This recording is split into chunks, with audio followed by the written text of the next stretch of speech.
ये है बोलते पन्ने और आप सुन रहे हैं आज के अखबार, ताकि आप जान पाएं स्याही से रंगे पन्नों में छपी खबरों का सच।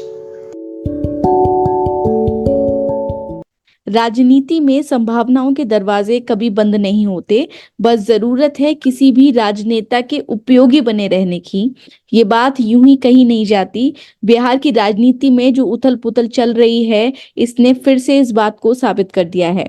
नीतीश कुमार की भाजपा में शामिल होने की आधिकारिक घोषणा तो अब भी नहीं हुई है, लेकिन हिंदी और अंग्रेजी के अखबार अब सीधे शब्दों में लिख रहे हैं कि रविवार यानी 28 जनवरी तक नीतीश भाजपा के समर्थन से बिहार के सीएम पद के लिए फिर से शपथ ले सकते हैं। ये ठीक वैसे ही होगा जैसे अगस्त 2022 में लालू यादव की पार्टी और कांग्रेस के गठबंधन के साथ नीतीश ने सीएम पद की शपथ ली थी। आज के अखबार के इस एपिसोड में हम इसी मुद्दे पर बात करेंगे और देखेंगे कि अखबार आखिर किस कॉन्फिडेंस के साथ ये बात कह पा रहे हैं और उसके पीछे के कारण क्या क्या हैं, और बिहार की राजनीति की उथल पुथल को समझने में अखबारों को कितना समय लगा, यह भी जानेंगे। तो चलिए शुरू करते हैं आज का सफर। मैं हूं शिवांगी। प्रधानमंत्री नरेंद्र मोदी 23 जनवरी की शाम समाजवादी नेता और जननायक कहलाने वाले कर्पूरी ठाकुर को भारत रत्न दिए जाने की घोषणा करते हुए ट्वीट करते हैं। इस घोषणा के अगले दिन यानी 24 जनवरी को कर्पूरी ठाकुर की 100वीं जयंती है, जिसके मौके पर एक कार्यक्रम में पहुंचकर नीतीश कुमार प्रशंसा करते हुए मोदी सरकार को धन्यवाद कहते हैं और कहते हैं कि चाहे जिस भी कारण से कर्पूरी ठाकुर को भारत रत्न दिया हो, लेकिन इसके लिए मोदी बधाई के पात्र हैं। कांग्रेस ने ऐसा नहीं किया।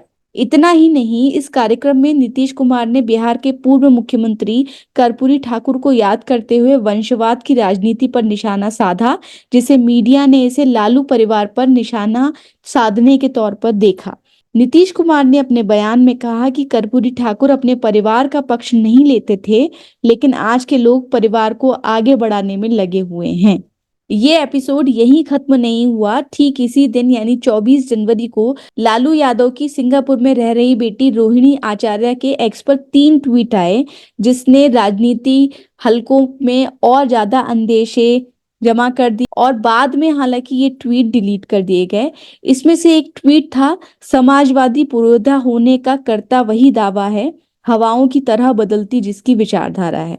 और इस ट्वीट के सहारे एक तरह से अंदाजा लगाया गया कि नीतीश कुमार के ऊपर पलटवार किया जा रहा है, जो अब अपने आप को समाजवादी कहते हैं लेकिन अपनी विचारधारा बदल रहे हैं। इसी दिन बिहार कैबिनेट की बैठक होती है, जो मात्र 20 मिनट में खत्म हो गई और मीडिया ब्रीफिंग भी नहीं हुई। इसके बाद और ज्यादा ये बात पुख्ता होने लगी कि जदयू और राजद में सब कुछ सामान्य नहीं है। इसी बात को 25 जनवरी के हिंदी और अंग्रेजी के अखबारों ने प्रमुखता से पहले पन्ने पर छापा और इंडियन एक्सप्रेस ने इस दिन अपने पहले पन्ने की खबर में लिखा कि नीतीश कुमार फिर से यू टर्न ले सकते हैं। तो ये है बैकग्राउंड जिसके बेसिस पर 27 जनवरी के अखबारों ने नीतीश के भाजपा में शामिल होने की पुख्ता संभावनाओं को प्रमुख खबर बनाया है। इंडियन एक्सप्रेस की लीड है, NDA government on the cards again in Bihar, Nitish all set to go with BJP, यानी कि बिहार में एनडीए की एक बार फिर से एंट्री, नीतीश जो है भाजपा के साथ शामिल होने के लिए लगभग तैयार हैं।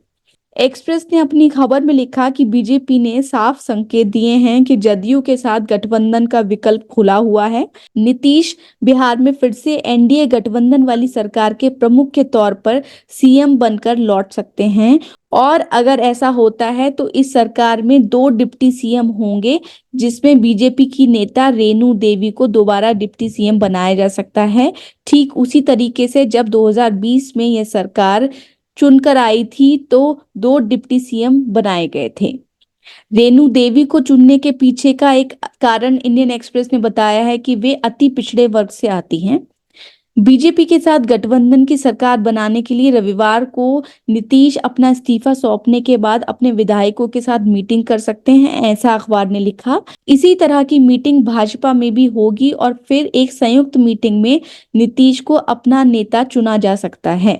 इंडियन एक्सप्रेस ने ये खबर अपने सूत्रों के हवाले से दी है और पुख्ता तौर पर लिखा है कि इसकी संभावना है, जिसके बाद नीतीश दोबारा से शपथ लेकर एनडीए की सरकार की बिहार में वापसी करवा सकते हैं। इंडियन एक्सप्रेस ने अपनी मेन स्टोरी के साथ नीतीश का एक पुराना कार्टून लगाते हुए व्यंग में उन्हें देश का पहला ग्रीन या हरित राजनेता बताया है और कारण दिया है कि वे अपनी दल बदल की राजनीति के चलते एक पुराने कार्टून को फिर से उपयोगी बना सकते हैं। इस मामले में आगे बढ़े उससे पहले आपको बता देते हैं कि नीतीश कुमार की दल बदलने की जो राजनीति रही है उसका रिकॉर्ड क्या है। नीतीश कुमार साल 2014 के लोकसभा चुनाव से पहले साल 2013 में एनडीए से अलग हुए थे। बाद में उन्होंने आरजेडी और कांग्रेस के साथ मिलकर गठबंधन बनाया। फिर 2017 में वो महागठबंधन से अलग होकर फिर से एनडीए में शामिल हुए।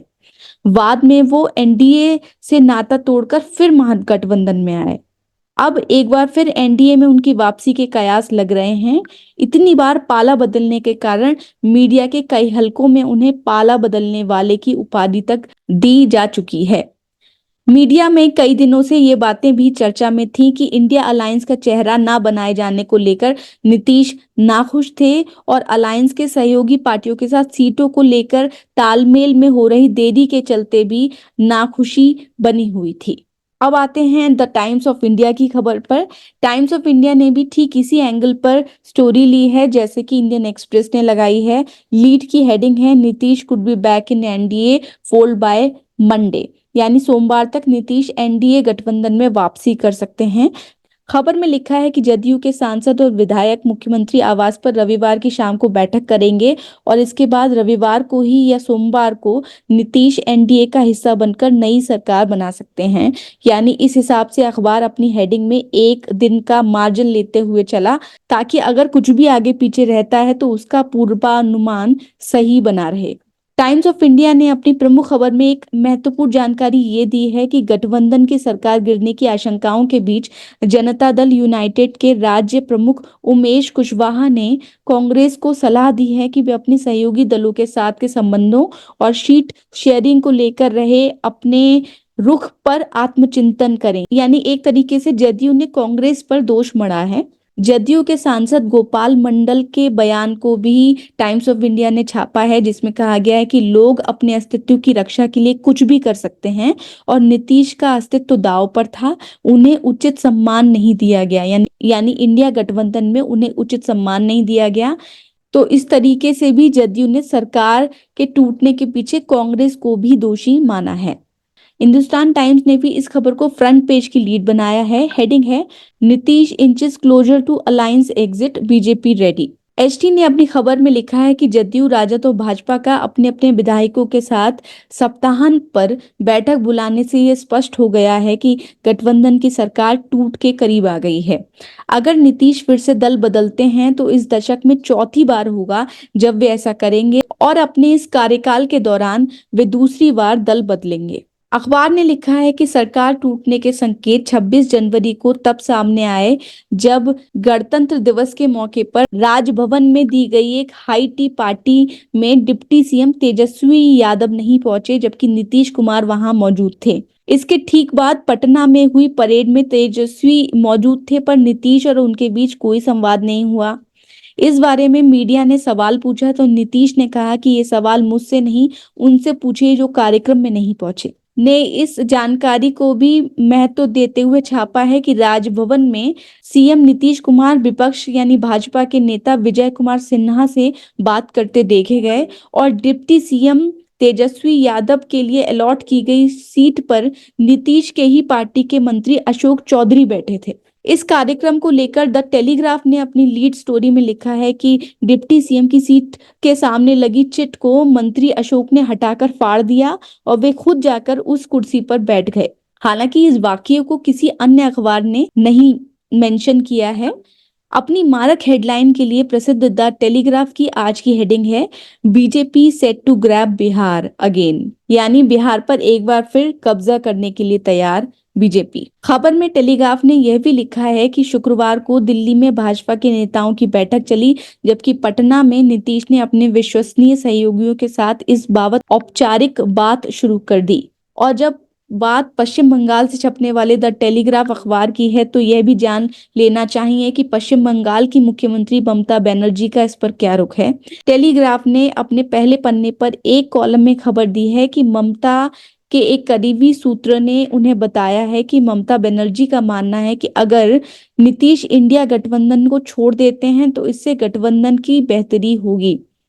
इसके पीछे का कारण अखबार ने लिखा है कि नीतीश सरकार की एंटी इनकम्बेंसी का नुकसान गठबंधन को हो सकता है, ऐसा ममता के करीबी सूत्र ने अखबार को बताया। अब बात द हिंदू की करें तो पहले पन्ने पर इस मामले को हिंदू ने फ्रंट पेज की लीड तो नहीं बनाया, लेकिन इसे प्रमुखता से 4 कॉलम में जगह दी है। हेडिंग है doors never close for ever in politics, says Sushil Modi. अखबार ने भाजपा के वरिष्ठ नेता और बिहार के पूर्व सीएम रहे सुशील मोदी के इस बयान को मुख्य हेडिंग बनाते हुए लिखा है कि भाजपा का कहना है कि राजनीति में आवश्यकता के हिसाब से दरवाजे खुलते रहते हैं, वे कभी भी स्थायी तौर पर बंद नहीं होते।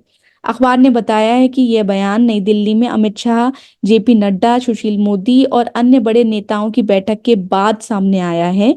अखबार ने लिखा है कि 28 जनवरी यानी रविवार को नीतीश सरकार बना सकते हैं।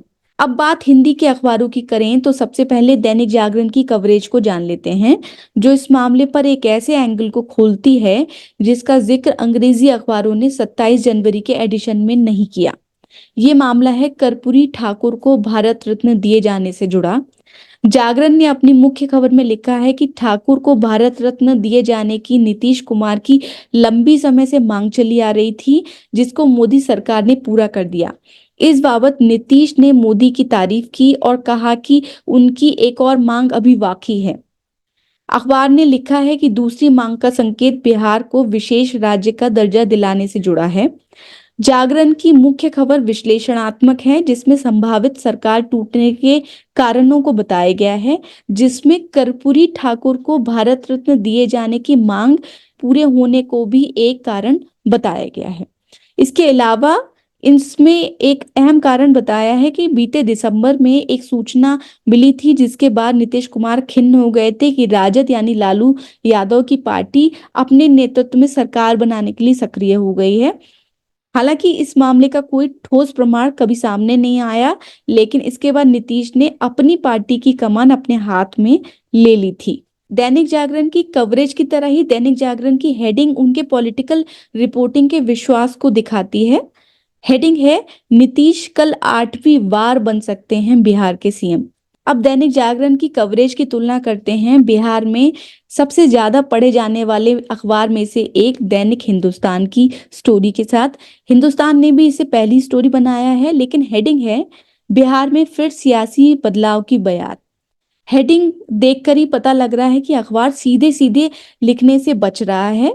हालांकि खबर की शुरुआत में ही लिखा है कि 1-2 दिन में साल 2020 के फॉर्मूले पर जदयू और भाजपा की सरकार बनने वाली है।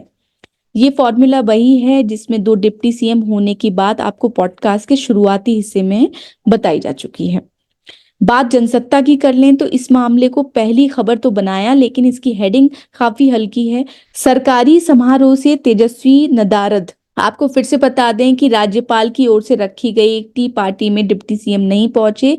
इस बात को जनसत्ता ने पहली हेडिंग लगाया है। कहा जा सकता है कि खबर को उतना प्रभावी एंगल नहीं दिया गया।